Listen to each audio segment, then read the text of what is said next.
दिनांक 10 जानेवारी 2024 रोजी राज्याचे अन्न नागरी पुरवठा मंत्री माननीय नामदार छगनरावजी भुजबळ यांनी अखिल महाराष्ट्र स्वस्त धान्य दुकानदार केरोसिन परवानाधारक महासंघाच्या बैठकीमध्ये राज्यातील स्वस्त धान्य दुकानदारांच्या अडीअडचणी समस्या ऐकून घेतल्या व राज्यातील स्वस्त धान्य दुकानदारांच्या कमिशनमध्ये ताबडतोब वाढ करण्याचा सूतोवाच केलेले होते।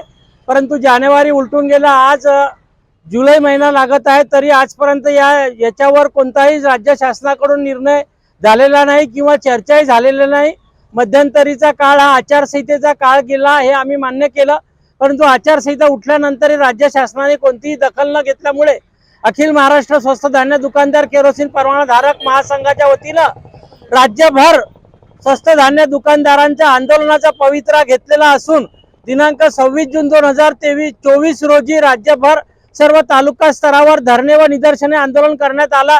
तसेच आज दिनांक 2 जुलै 2024 रोजी राज्यातील सर्व जिल्हाधिकारी कार्यालयावर धरणे व निदर्शने आंदोलनाचा कार्यक्रम करण्यात आला असून 8 जुलै 2024 रोजी मुंबई येथे आझाद मैदानावर धरणे व निदर्शनेचा कार्यक्रम आयोजित करून राज्याच्या अन्न नागरी पुरवठा मंत्र्याला राज्याच्या मुख्यमंत्र्याला निवेदन सादर करण्यात येईल।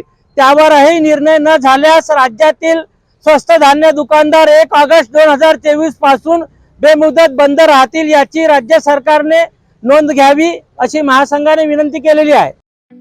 ठळक घडामोडींसाठी देशोन्नती न्यूज चॅनलला सबस्क्राइब करा आणि बेल आयकॉन प्रेस करा। मुंबई, पुणे, नागपूर, मराठवाडा असो का विदर्भ, राजकीय, सामाजिक, शैक्षणिक क्षेत्र असो का क्रीडा, सर्वच घडामोडीचे विश्लेषण पाहायला विसरू नका। फक्त देशोन्नती न्यूजवर।